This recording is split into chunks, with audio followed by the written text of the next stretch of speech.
I was talking about you pronouncing my name. Oh. Michelle, please stop your video. Tonight we are reading What's Wrong with This Picture? I'm in It by Neil Feigeles. Playing Russell. Neil Feigeles. Playing Beatrice. Maya Rath. Playing Oscar, Russell's father. Stephen Ackerman. Playing Becky, the girl next door. Jennifer Finger. Playing Anita, a girlfriend from college. Amy Hurler. Playing the nun who strikes up a conversation on a plane. Jennifer Finger. Playing Rosemary, Los Angeles love connection date. Amy Hurler. Playing Cynthia, the seductress. Tiffany Rasach. Playing Renee, African-American woman who hates black men. Tiffany Rasach. Playing Martha, Russell's high school alumni president and insane stalker. Gail Lemelbaum. Playing Joanne, an old high school flame of Russell's. Also Gail Lemelbaum. Playing the YENTA, classic Long Island Jewish matchmaker.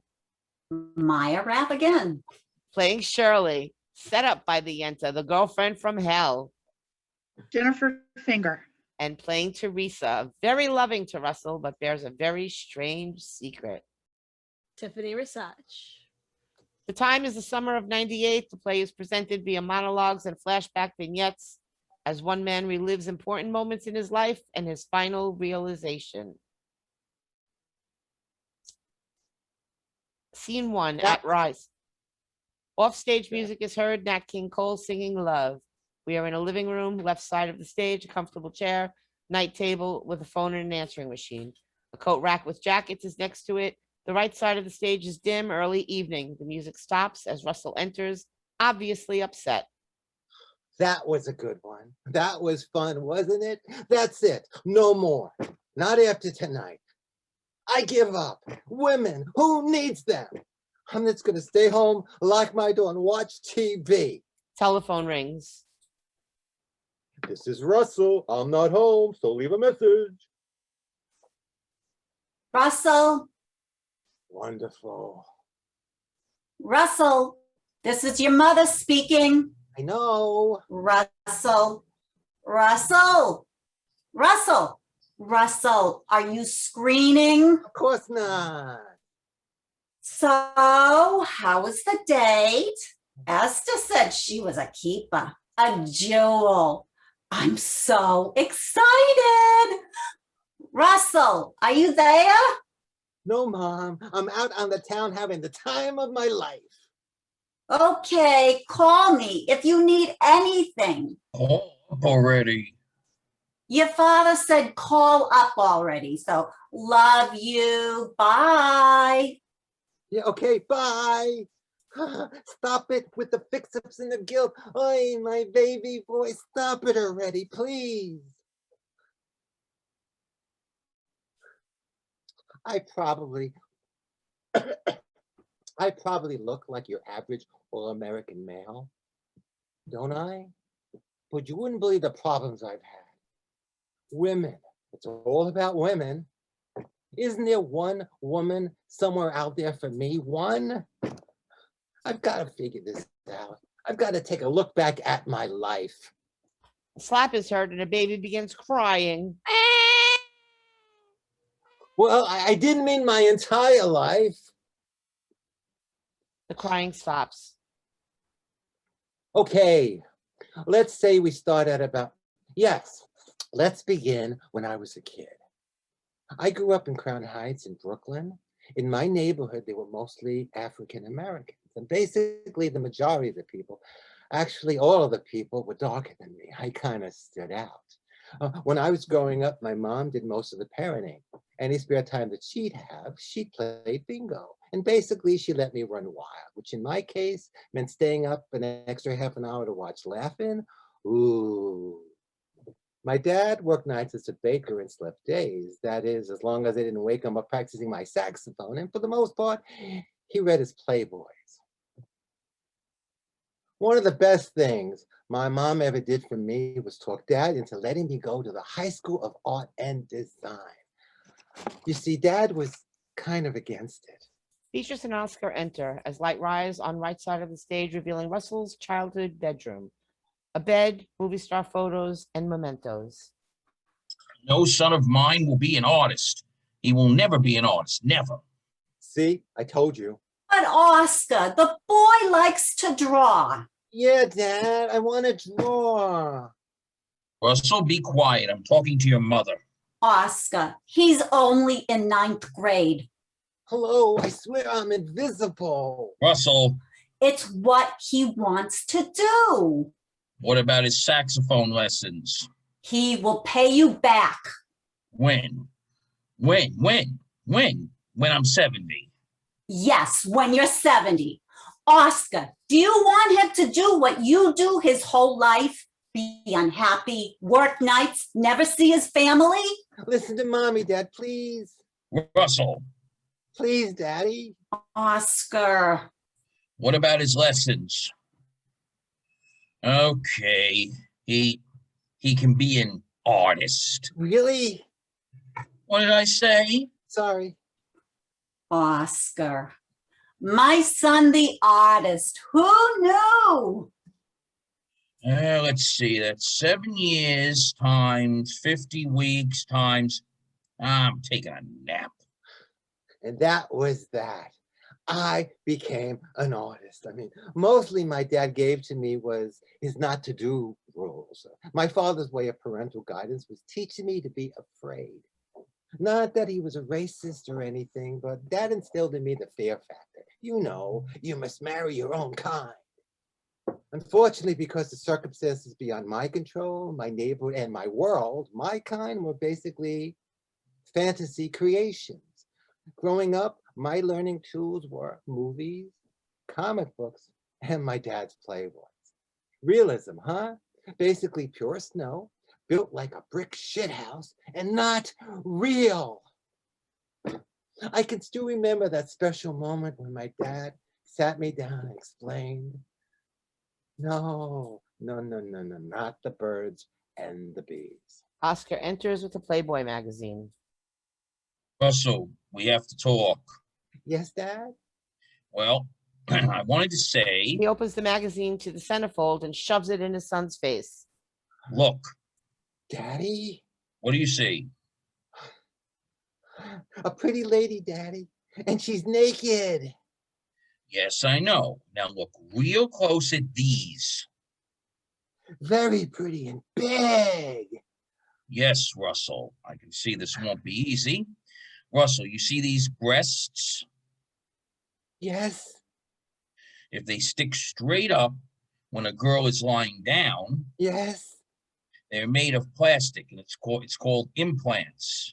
Implants? Implants. Just thought you should be aware of that, son. Keep up the good work. Thanks, Dad. Tell your mom when she gets home, I'm taking a nap. Okay. Now let me tell you. The mind does play tricks on you when you realize that girls are made out of plastic. I mean, where do you blow? Maybe my problems with women stem from my fascination with television and old movies. You see, I've never been a good sleeper. Always up all night watching TV. You could say that television was my nighttime companion. Guess you could say it still is, but especially when I was a child. I mean, once Dad left for work and Mom was asleep, I'd sneak into the living room, quietly turn on the TV and be transported. Television kept me company. It entertained me, it enlightened me, but mostly, I think it taught me about love. Of course, once I grew up, in real life, my episodes were more like the Twilight Zone. I mean, not once did Audrey Hepburn or Grace Kelly enter my hemisphere. Not once did Ginger Rogers or Sister Reese float on air for me. I mean, all I ever dreamed about was Gidget or Doris Day. I spent my entire childhood fantasizing that I would meet her, and we would spend the rest of our days in splendor. Russell, come here. Sit down. Yes, Daddy? I've been meaning to talk to you about something rather important. Daddy? So, son, you got any hair growing down there? You know, down below the belt? What? Well, do you? Well, yes, hair is sprouting below by the second. Just call me the Willy Mammoth. That's my boy. I think we earned ourselves a couple of donuts, don't you? Huh? Yes, that was it. That was the extent of my lesson. Anyway, once puberty finally struck, Oscar comes back with a Playboy and drops it on Russell's bed. Son, I left you something. Ask any questions, ask your mother. thanks, Dad. Oscar, enough with the magazines. Well, he's got to learn somewhere, So so I'm busy. busy doing what? I'm taking a nap. But Oscar, what if he has a couple of questions? He can ask you. Son, Yes, Mom? your father left you something to read. Read it. Okay. Thanks to Dad's little gifts, and of course, sex education, 6 years of it, I finally became a man and began the torturous task of asking girls out. Which brings me to Becky, the first girl I ever loved. I mean, it lasted for only one summer, but I probably still haven't gotten completely over her. We met when we both worked at rival ice cream shops right across the street from each other. I mean, I knew instantly I had met the one, but being the shy, petrified guy that I was, I didn't say a word. My friend who worked with her suggested that I write her a note.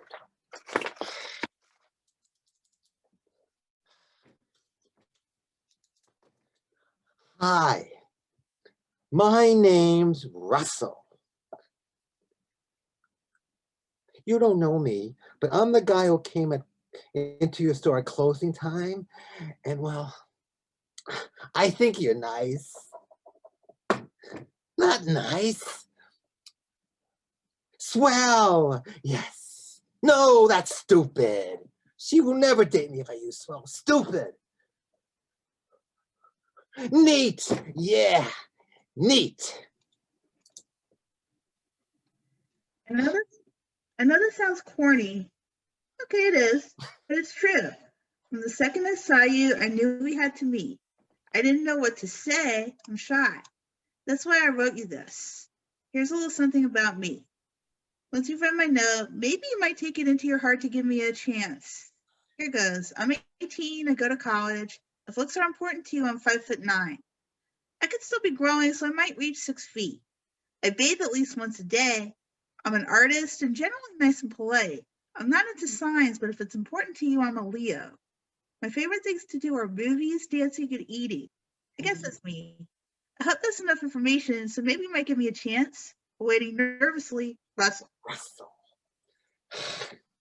After being up all night, I gave my friend the note and waited, praying that she would at least talk to me, maybe get to know me, maybe date me for a while. Then we could set the date, get married, and then actually make love. Wow. Becky picks up the phone, dials. A phone is heard ringing. Russell picks up the phone. Haagen-Dazs. Hey, Russell, this is... Becky. Oh, hi. Hi. So I guess you read my note? Yes, I did, and all I wanted to say is... Yes. Thank you. Thank me? For what? For making my day. Really? That was the sweetest thing anyone has ever done for me. I would love to get to know you. Really? When? Tomorrow? Now? This weekend? Whenever you'd like. Well, how about tomorrow night? 7-ish, my place? Maybe we can get a soda and talk? That sounds really neat. See you tomorrow. Thank you. Bye. Neat. And that's how I broke the ice with Becky. The next day, promptly at 7, we had our first date. He gets a very huge bouquet of flowers. Wow, are those for me? So Yes. big. Yes. Here. Sorry. I still can't get over that note you wrote for me in this bouquet. I just wanted to show you how I try to be fully upfront with people. Be myself. Oh, that's sweet. Wow, these are really beautiful. Thank you. She kisses him on the cheek. You're welcome. So, where did you want to go tonight? What are our plans for the state? Well, I thought we could walk around a little. That's walking around a little. Maybe catch a movie. We could go to Coney Island. Do you like to dance? We could disco. The lights dim, strobe music, and disco music. The music stops and the lights are as before. Or maybe we could just go across the street and to the diner and get a cup of coffee. You don't get out much, do you? Well, not with someone like you. Russell, you're sweet. Why don't we start with the coffee and then segue into a movie or maybe Coney Island? Wow, you're definitely one of a kind. Let me put these in a vase and then we can start our adventure together. She exits with the flowers. Great, I'll be right here. We spent the rest of that summer seeing each other every day till it was time for her to go off to college. Till it ended. You know, it wasn't supposed to end that way. You see, I had made all these plans to visit her on weekends and how we would spend the holidays, what our children would look like. But after she went off to school, I never heard from her again. It was like she disappeared off the face of the earth. I mean, if she loved me the way she said she did, how could she just leave and forget what we meant to each other? Why hadn't she at least written once? And so I waited and waited and waited for her to call. But mostly what I did was cry. That's right, cry. 2 years later, I still hadn't dated anyone, and I still hadn't gotten over her. And one day, out of the blue, as if nothing had ever happened. Hey, it seems I owe you one very big apology. Here. She plants a major kiss on his lips. I'm really sorry. You see, once I got to school, I was swamped. You know, homework, getting situated. I honestly lost all track of time. After a while, I felt guilty and didn't know how you would react if I called, so. You felt guilty? I have great news. I've transferred to NYU, which means I'm moving back in New York. So if you want to get together again, you know, to talk or something, we can. Excuse me? Do you have any idea what you put me through? How much you hurt me? Do you honestly think for 1 minute I could ever trust you again? I know. Daddy mentioned you called once or twice. Once or twice? Try 97 times? Maybe that should have given you an idea, like, I don't know, to pick up the goddamn phone. I mean, I loved you. Do you honestly believe that we could just pick up right where we were, as if nothing had ever happened? Sorry, I don't think so. I understand. But if you ever change your mind, you've got Daddy's number. Goodbye. So that was Becky. I said goodbye to her that day, but honestly, I've never really stopped thinking about her or us. Anyway, a few days later, A few years later, when I finally started dating, I met Anita. At first, it was a blast. I mean, real fun, you know? She was great. For me, it was just lust at first sight.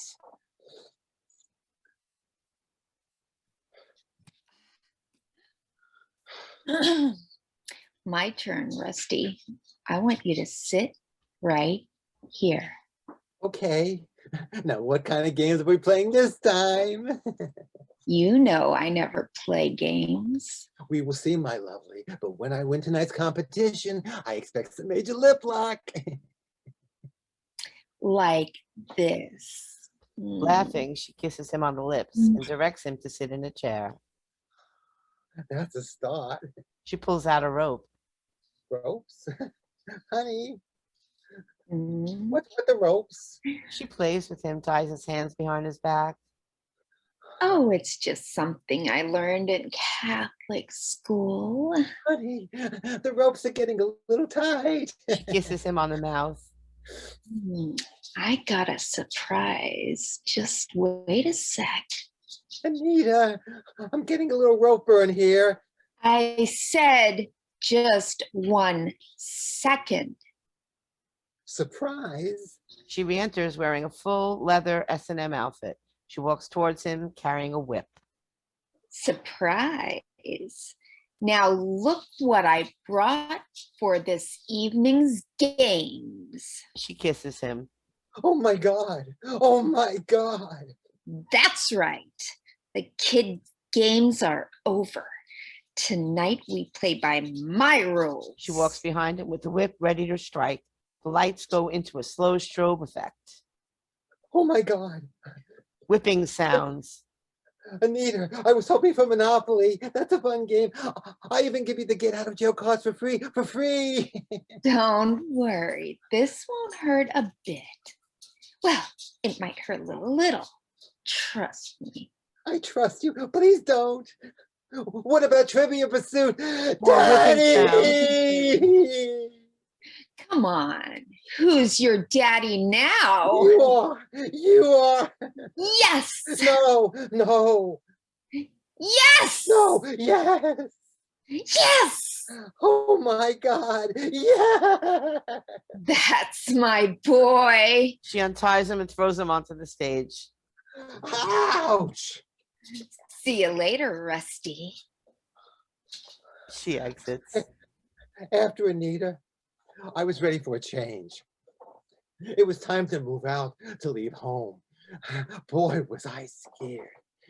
And after 8 months of looking in New York City and seeing dives with no windows or ceilings or bathrooms with way too much money, I made the rash decision to move to Hollywood.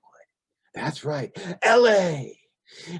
I had never thought or even dreamed of living there. I mean, maybe visiting would be nice. Going to the Playboy Mansion, way cool. But living there? Watch out, Gidget. Here I come. The lights rise to reveal 2 airplane-style chairs.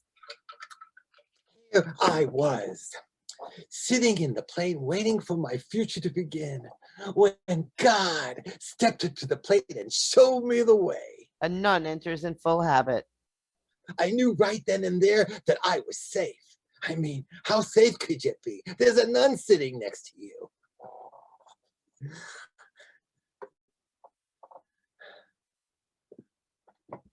Gail. Unmute. I'm not the nun. Go away, Gail. Becky, I mean, Jennifer. Nun. I'm coming. I mean, there's a nun sitting next to you. Okay, so my son, is your wife picking you up when we arrive in Los Angeles? Sister, I'm single. I'm not married. Don't worry, my son. You're such a nice young man. There are lots of church organizations that you can join. I'm sure there's one single available young lady out there waiting just for you. Excuse me, sister, but I'm Jewish. My son, I'm sure they have groups in temples too. You are such a nice, virile young man. Don't worry, you have plenty of time. Thanks. Oh, I was informed when I got to the airport that we are going to see a nice movie on board. I just hope to show The Sound of Music, don't you? I just love that movie. Yes. California is such a beautiful and spiritual place. Don't you mind about the earthquakes either. They're just God's little hiccups. She places her hand on his knee and squeezes it. Lights fade to black. Scene 5. Lights rise. Russell's asleep. His face is covered with lipstick. His shirt is disheveled. She is wiping off the lipstick on her face. My son, wake up. We have arrived in God's country. Wow, long trip. Thanks for all the good advice. That's what we're here for, my son. Spiritual guidance. She squeezes his knee, hands him the tissue with her lipstick all over it, stands, and then exits. After we landed, I crossed my fingers and stepped into my new life, Hollywood. And at my motel, while waiting for one of my friends to call, I turned on my companion, the television, and discovered my favorite program was on. And as if by the mouth of God, a voice spoke to me. If you're in the Los Angeles area and would like to be a contestant on Love Connection, give us a call at 1-800-555-LOVE. Back to you, Chuck. Contestants! They were looking for contestants. I was in Los Angeles in less than 5 hours and God was giving me a sign. He was telling me to pick up that phone and start living it. So I auditioned. It was picked to be on television. I even got to do a video. Wow. I was even going to meet Chuck. Cool. All my dreams were coming true. I was really going to meet my Gidget. Just call me Moondoggy. As usual, I was getting a little ahead of myself. I mean, I didn't even know what she looked like. I just knew her name, Rosemary. And so I waited and waited and waited for her to call.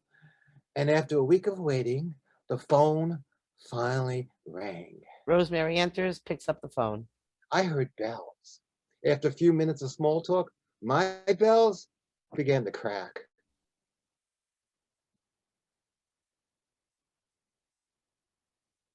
Rosemary. Oops. Okay, so you're new in town. Let's go to Universal Studios. Universal Studios? Oh, I was just there last week. Not Universal Studios. Okay, well, if you don't want to go to Universal, where do you want to go? How about the Cheesecake Factory? I hear it's really nice and the food's great. The Cheesecake Factory? I can't go there. Why not? It's too romantic. So? You see, I already have a boyfriend. You what? I already have a boyfriend. What's the big deal? The big deal? You didn't think this was like a real date, did you? I mean, only losers go on television to meet someone. Hey, will you listen to this one? He actually thought this was like a real date. Will you get a load of this shit? I just gave up. I agreed. I couldn't wait to go see Universal Studios again. Whoopee! My one chance at true happiness in front of a national television audience, no less. And it was being ruined by a person who wasn't playing by the rules. You bitch! And after days of kvetching to myself about how she was ruining my moment in the sun, I got so riled up that I called the producers that filled them in, and you guessed it, the date was canceled. She had admitted it all to them, that she did it for the fame and the fortune. Not for the love and the romance like me. You think your love life is bad. I can't even get a date on Love Connection.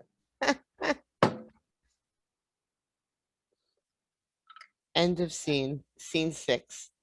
Russell sits on a bar stool sipping a drink. Music is heard playing. Then one night, feeling really lonely and depressed, I decided to go to a neighborhood bar and get drunk. Okay. I was planning on getting shit-faced. I figured if I get drunk enough, see someone, maybe I'd get up the nerve to make a fool of myself. Get this one. I was sipping my 4th slow gin fizz when Cynthia came into the bar. Hey, sweetie. Got a cigarette I can borrow?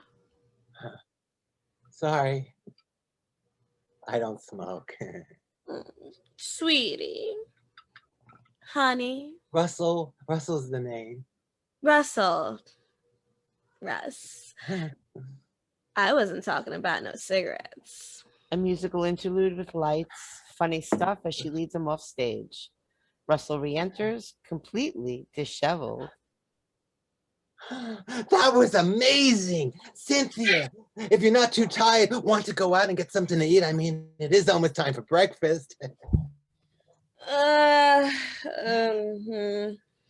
Gus.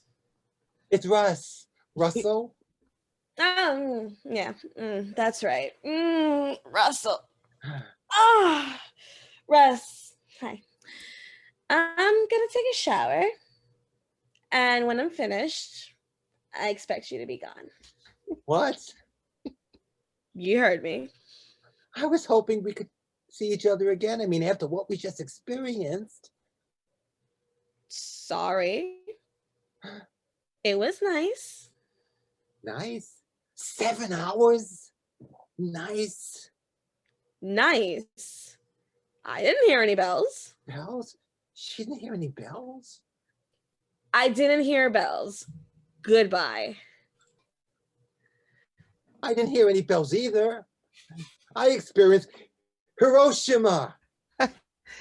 End of scene. Scene 7. Beatrice enters, picks up the phone. A ring is heard. This is like totally Russell. I'm not home, so leave a message, dude. Beep. Russell, this is your mother speaking. Are you screening? Mom, yes, Mom. I mean, I should talk to my mom. My mom's great.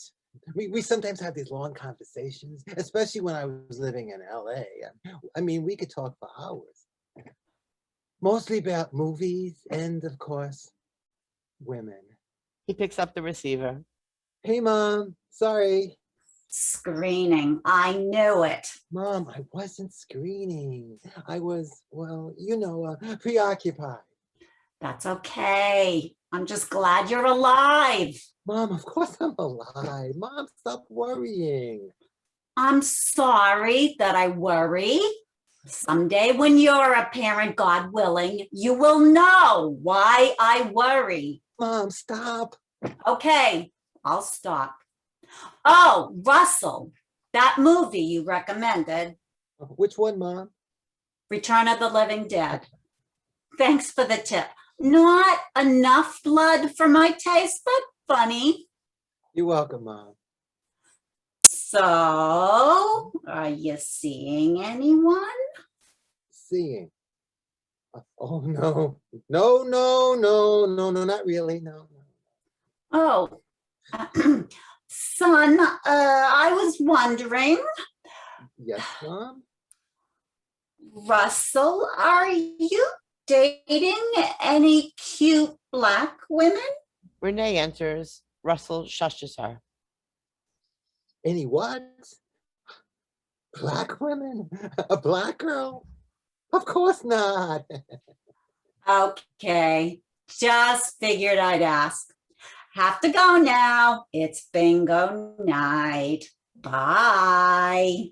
She hangs up and exits. Renee re-enters with a comic book, sits down, begins reading it. I had been dating this girl, Renee. She lived in Watts. I really liked Renee. She was even into comic books. And you know, she was special because for once dating a girl who wasn't Jewish didn't seem to bother me. I mean, all those years of living in Crown Heights really paid off. A few weeks after my mom's interrogation, I met Renee's entire family, all 12 of them. And to my amazement, they all greeted me with open arms. Even a 6'8" tall basketball playing older brother Jerome. It was like, wow, what a great family. Here I was afraid I'd be beat up or something, and they seemed to love me. They didn't seem to notice that I was white. Renee, I have just got to tell you how amazing your family is. Really? Thanks, but what do you mean? I mean, they didn't seem to notice Your what? my skin color, that I'm white. I mean, they aren't colorblind or anything, are they? Russell, I only date white men. You know that, don't you? You what? I only date white men. What's the big deal? I'm just not attracted to black men.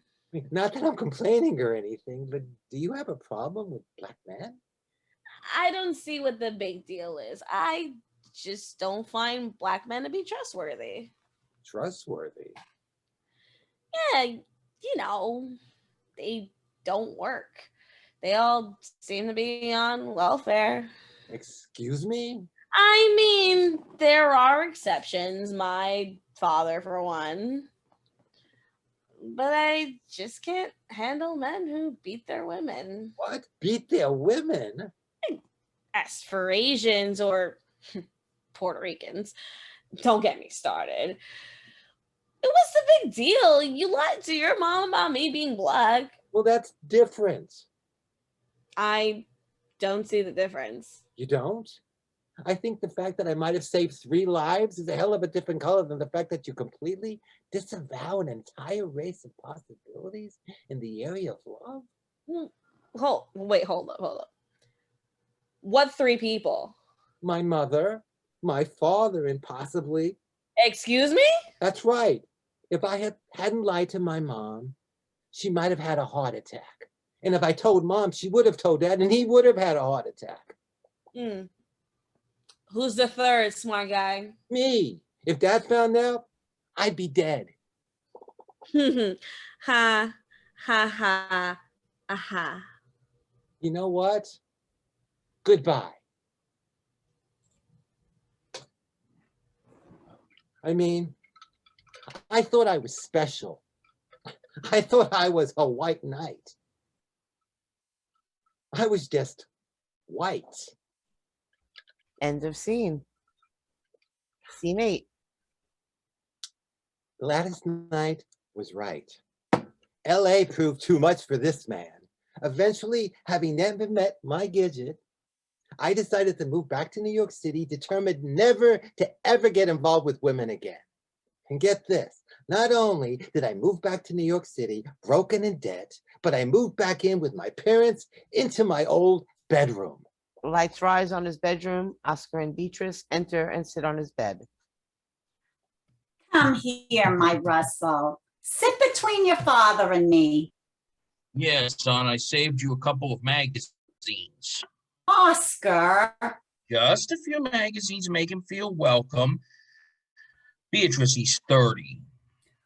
Russell, come, sit. See, it's exactly as you left it when you left us. Mom, that's okay, Dad. You look famished. I'll whip up something fattening. I'm not really hungry. Well, okay, thanks. I'm gonna help your mom out. Thanks, Dad. Told you. He squeezes Russell's cheek.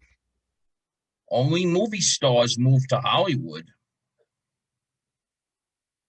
Russell, it's 7 a.m. Breakfast is on the table. Russell, so you dating anyone? I'm coming, Mom. Not right now, Dad. Russell, get up. Remember to put your dirty clothes in the bin. I'm doing the laundry this morning. Mom, I said you didn't have to do that.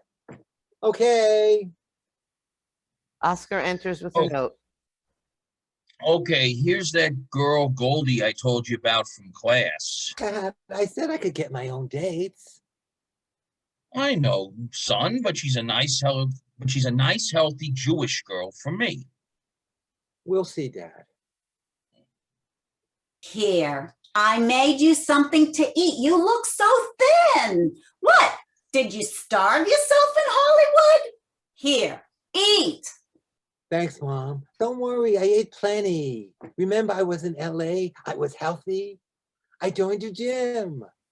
Jim, more like thin to me. Take another bite. I'll go make you some soup. That's my son. Oy. Mom, stop it already. Eventually, I couldn't take it anymore. I ran away from home again. I sublet an apartment in Manhattan, a studio the size of my old bedroom. This was going to be my swinging bachelor pad, my chick magnet. Yeah, right. Well, unfortunately for me, the only thing it attracted was the next woman in my life. To the theme of Jaws, a woman enters the rear of the stage, crosses the stage, and exits. Glaring at him, the music stops. At a reunion I went to, I was introduced to her. I mean, I couldn't wait to go to my reunion. I had this whole scenario in my head. Perhaps I would run into an old flame. Women who didn't know I existed then would now fall head over heels for me. They would simply go mad for me. How true, how true. One actually did. Martha. The theme rises again. She re-enters, walks right to left again, glaring at him, and then exits. Martha was the president of my high school alumni association. I mean, she seemed nice enough, but honestly, I didn't take much notice. A few days later, she gave me a call. She enters, picks up the phone. His phone rings. Hello? Hi, Russell. Remember me? Who is this? You don't recognize my voice? No, who is this? Martha, Martha? Who? your alumni president. Oh, hi. What can I do for you? Well, I was updating our files and noticed that you live in my neighborhood. I could show you around. We should do brunch. Brunch? Well, okay. I did have questions about organizing a reunion. Reunion? Oh, yes, reunion. I should have said no. What started out as an innocent cup of coffee turned rather strange. I mean, at first, she left these quaint little messages. Tell me about her day. Hi, Russell. Oh, you're not in. Oh, guess who this is? Oh, come on, guess. Okay, gotcha. It's Martha. I told you I'd call, didn't I? So guess what I did? Then the messages began lasting 10 to 20 minutes. I went to the store today, needed eggs and butter. You know, us artists have to eat to keep up our strength. So this dream I had last night, you know, the dream came on. Guess what? You were in it. And as if that wasn't bad enough, she then began writing me letters. Well, actually more like small novels, each one progressively longer and more descriptive than the one before. I mean, there were over a dozen. Dear Russell, I decided it was best that I reveal my true feelings for you. I think it's time that we came clean about us. I remember when we first met, that wonderful night at your Oscar party, when we were finally alone, and I had much too much to drink. You know, I think about it every time I think about you. The turning point came when I received her opus, an 11-page epic. I mean, with single-spaced, double-sided, and typewritten. I've never told anyone this story. I think you should know that I lost my virginity when I was 30. I try not to dwell in the past, just on our future. I never forget our first time. Oh, what? Me and her? I swear it never happened, ever. I think I would remember sleeping with her, making love to her. I decided to write her a note of my own. It stated clearly and concisely that Martha, nothing had ever happened, and that Martha, nothing would ever happen. End of discussion. The next time I saw her, as we were saying our goodbyes,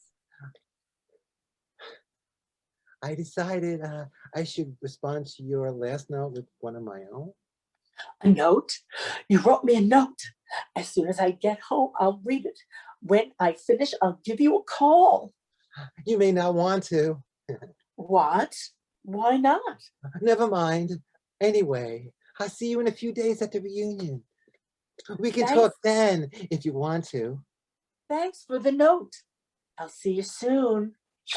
Bye. I kept hearing the theme from Jaws. I decided not to go, to skip it. Frankly, it wasn't worth dying over. I mean, who was I kidding? There would be no romantic reunion, no alumnus pining for me all these years. No, my reality was getting stalked by my alumni president. I kept picturing myself being axed to death by Norman Bates' mother. No reunion for me. Better safe than sorry. However, as luck would have it, the very next day, I ran into an old high school flame. Talk about timing. JOANNE was this beautiful girl from my homeroom. I never actually had the guts to ask her out. I mean, she was a Jehovah's Witness.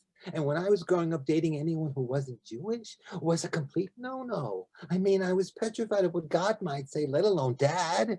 So I never took the shot. Russell? Oh my goodness. How long has it been? JOANNE, hi. I can't believe I ran into you today. Our high school is having a reunion in a few days. A reunion? Really? Here. Look, I even designed the invite. Please come to the events. Of course I'll come. I wouldn't miss it for the world. We really could catch up. Really? Great. Then I won't waste any more of your valuable time. We'll catch up in a few days. Bye. I was in heaven. Martha, I had completely forgotten about Martha. Just in case, as a safety measure, I arranged to meet 3 male friends after the event, so if anything did happen, they could protect me. After all, she wasn't that sick, was she?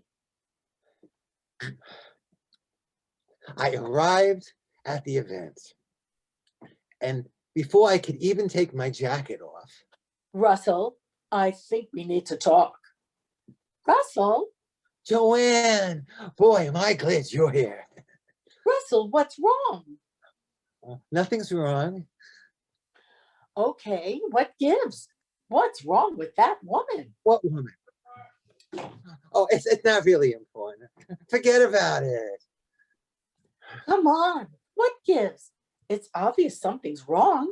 She looks like she wants to kill you. And me. Well, it's been a blast while it lasted. Here's the deal. The music rises in volume. He pantomimes his story. Martha watches intently, pacing the floor. The sound lowers. So she's stalking you? See, I told you think I'm crazy. Oh, I almost forgot. I'm leaving next week for the Soviet Union. I'm going to be away for 6 months. Excuse me? It's a religious retreat. Really? Guess you do think I'm nuts. No. Look, there's Serena. I'll see you later. Much later. Okay, now that your little girlfriend is gone, I think it's time we talk. Don't you?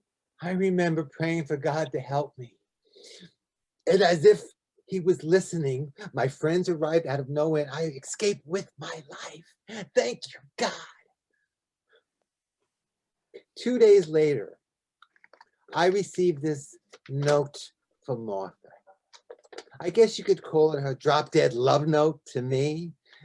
It was 8 pages long and included 2 Xerox copies of my letter with typos and circled and all the grammar corrected. I mean, it was priceless. Here's the best part. She wrote this list.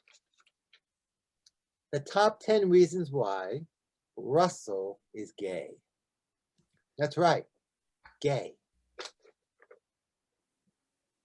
Let's count it down, shall we? Number 10. Drum roll. Russell collects comic books. Well, I used to. Actually stopped. I grew up, okay? Looking to sell my collection. Anybody interested? No? Okay, number 9. Drum roll. Russell likes to disco dance. So sue me. Number 8. Drum roll. He likes hanging out with women. Loves hanging out with women. Must be gay. Number 7. Drum roll. He loves Judy and Liza and Streisand. See, I told you, gay. I lost my place. Number 6. Drum roll. Russell lived in Hollywood. That doesn't mean I'm gay. That just means I'm stupid. Jeez. Number 5. Drum roll. Russell is an artist. No comment. Number 4. Drum roll. Russell dresses cool. Well, I used to. Number 3. Drum roll. All the women he's dated are nuts or weirdos. I guess she doesn't count since we never dated. Number 2. Drum roll. 3 men picked him up at the reunion. I guess straight men don't have male friends. And number 1. Drum roll. Russell loves science fiction. She exits. Watch out. If you like E.T. or Star Wars, oh my goodness, you're a Trekkie. You're gay. End of scene. Scene 9. At one point, I decided I needed a little help in the dating game. Okay, I was desperate. I had already tried the bar scene, friends fixing me up, parties, Club Med, and hedonism too. I even tried video dating, and after a very long dry spell of, well, no one, I actually tried a matchmaker, a YENTA. My mom set this up, and you know they aren't called YENTAs for nothing. From out of the audience enters an elderly Jewish woman. She carries photos of her clients. She shows these to the audience as she makes her way toward the stage. All such lovely ladies, fit for a king. Let's talk. My dears, don't worry. Reasonable rates. I'm not in it for the money, just the satisfaction of that smile when I see your beautiful, sweet faces. When we're done, you will see a wedding will be on your horizon. Satisfaction guaranteed. Have I got a match for you? Yes, I do. And you, and you, and you, and you, I'm keeping for myself. Oh, Russell, so how's it hanging? It's hanging. So your mother tells me you're ready to settle down. Oh, my favorite kind of man, yes? Yes. So before I tell you who you should meet, tell me, Russell, what do you look for in a potential mate? Well, for one thing, that she's breathing. I'm kidding. You had me. Such a sense of humor. What's not to love? Okay, let me show you what I think you should go with. Okay. Let's see. Sophie. Sophie. I don't think so. Allison, nice nose job. Eh. You know, Russell, for a skinny, unemployed artist, you sure are picky. Shirley, yes, this is the one. Shirley, she's a keeper. A keeper? Shirley is perfect for you. You will love her. Yes, she has the sweetest disposition. Russell, She's such a wonderful girl. I have a feeling about you too. Yes, I do, right down here in my kishkis. Are you sure? I've never been so sure of anything. She exits. Russell, Shirley. Yes, sirree. That's the woman she set me up with, and believe it or not, she was the cream of the crop. Shirley had arranged this little vacation, and the place wasn't as nice as she had expected.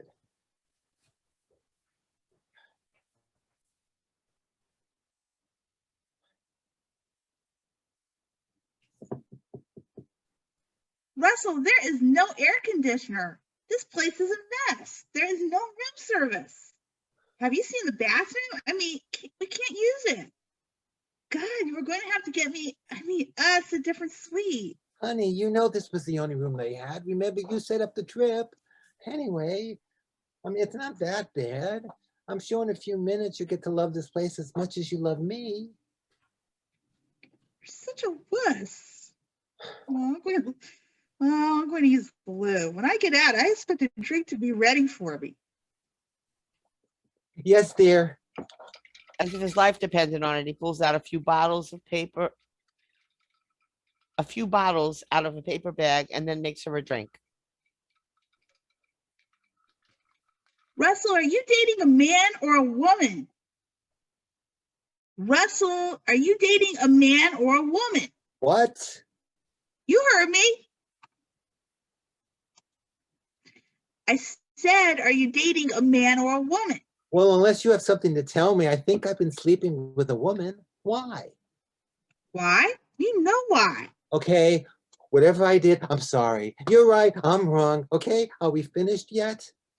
Don't be condescending. The toilet seat was up. The what?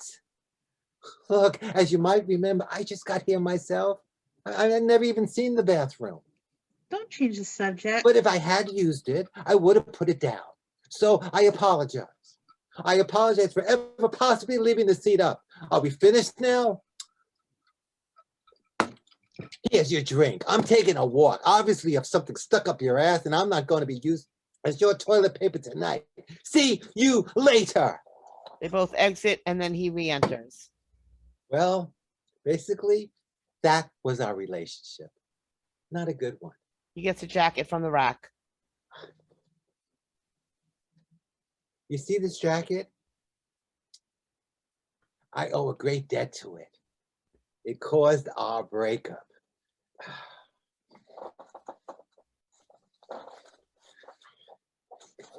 It will remain in my heart forever. He takes out a wedding invitation out of the jacket pocket.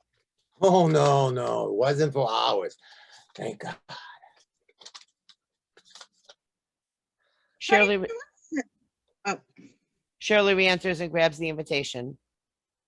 honey, what's this? Oh, an invitation? One of my cousins is getting married.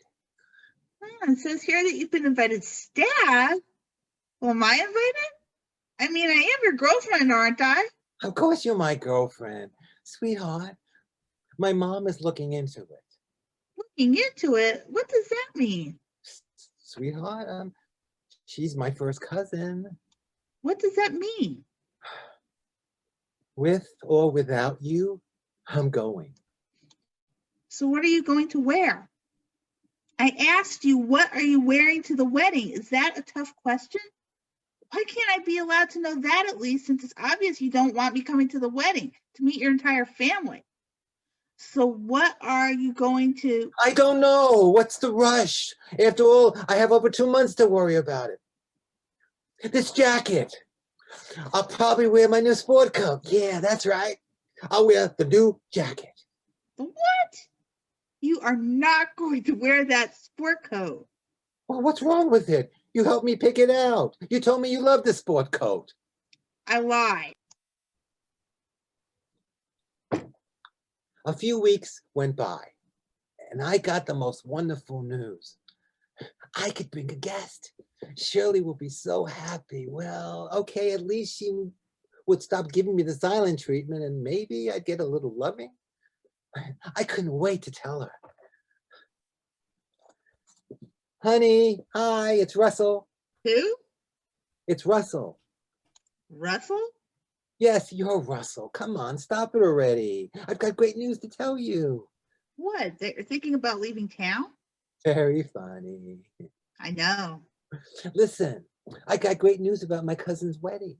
Look, I told you I don't want to hear anything about that stupid wedding. No, you don't understand. Listen, I spoke to my mom. I can bring a date. Oh, goody. That's why I'm calling you. I'm officially inviting you to the wedding. Honey, would you like to go to a wedding with me? I would love to, honey. Sweetheart, if I'm going, what are you wearing? What? You know, what are you wearing to the wedding? Oh, here we go again. Look, as I told you before, I don't know. Anyway, why should it matter? I'll have you with me to look good. Stop trying to sweet talk me. That's not an answer. Okay, I figured I'd wear the new sport coat. The what? If I have to wear a dress, you have to wear a suit. Look, what's the big deal? It's my family. Anyway, it's a new wedding. What's the problem with you? You just don't understand. That's right. So explain it to me. It's not me who doesn't get it. My family loves me. They don't care what I wear. Well, if you want me to come to the wedding, you have to wear a suit. Look, I think my $800 jacket is good enough for one of your $69 dresses.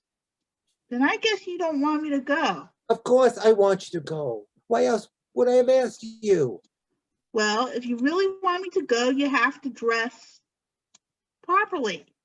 I mean, I'm going to be meeting your entire family. Don't you want me to be happy? Aren't I worth it for you to wear a nice suit?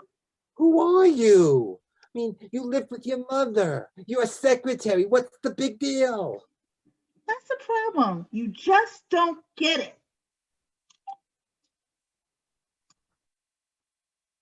Believe it or not, that's the last time I ever spoke to her.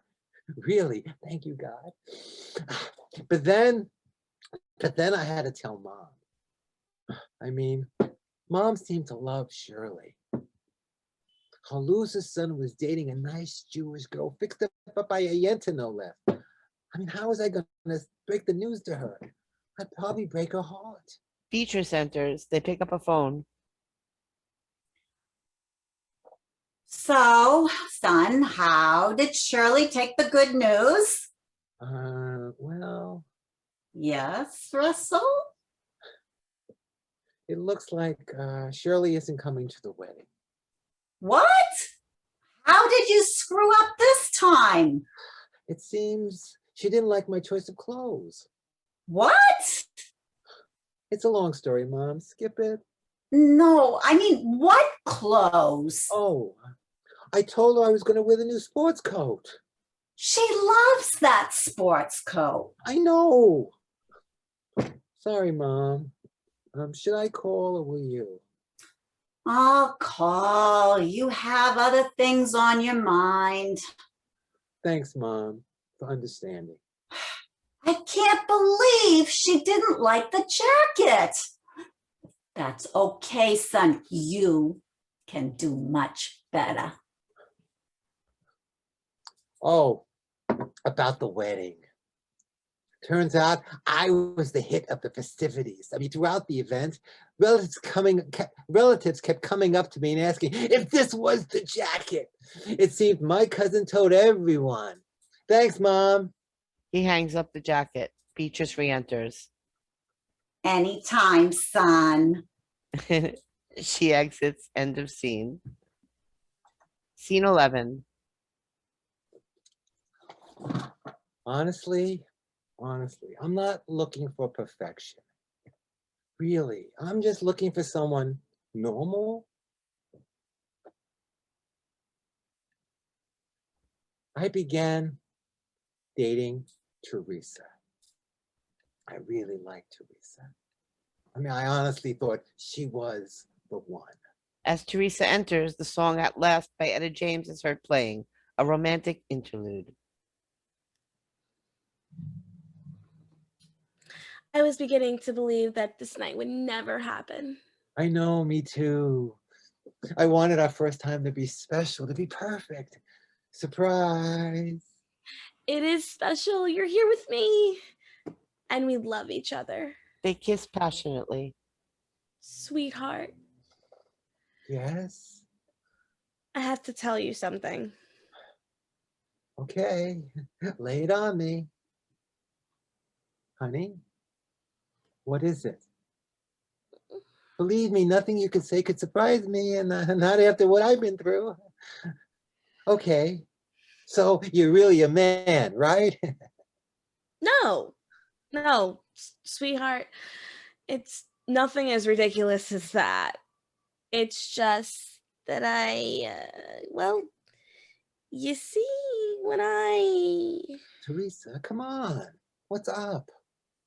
well, sweetheart, I've been trying to tell you this for a while.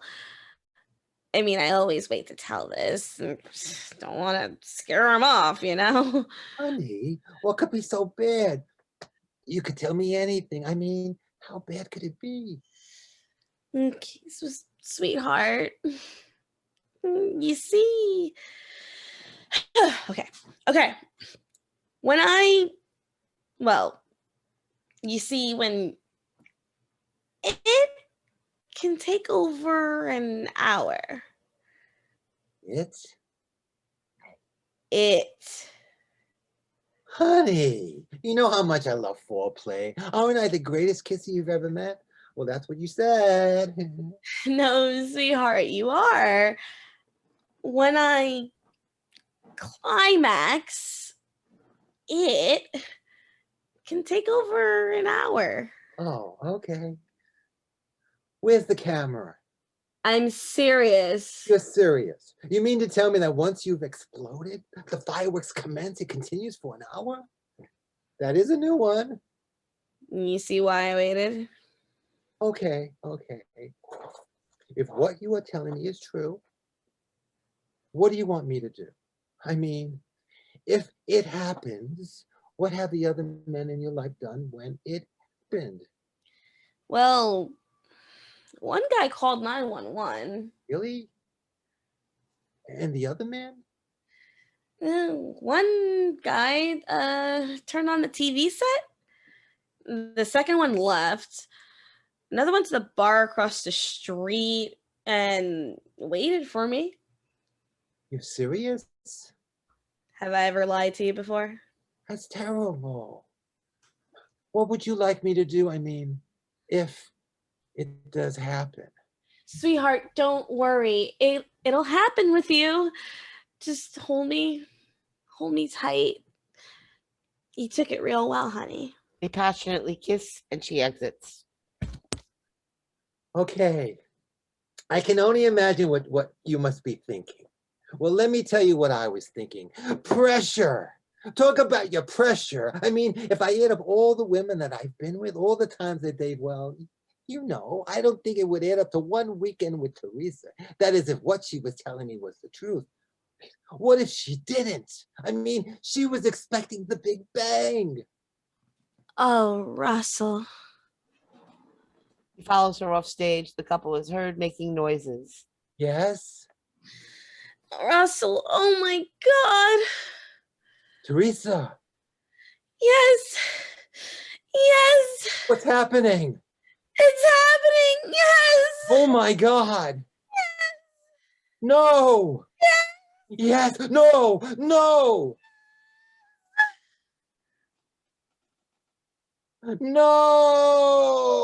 He's thrown from backstage and lands on the stage floor.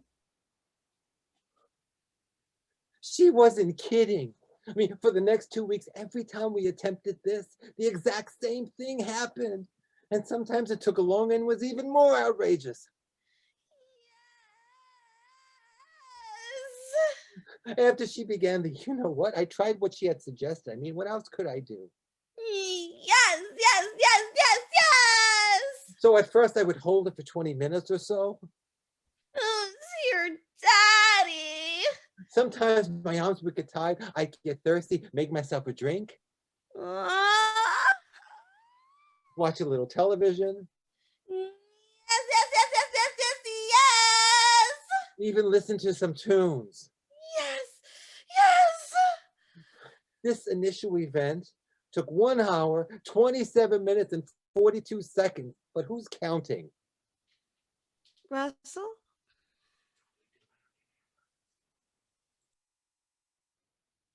Yes?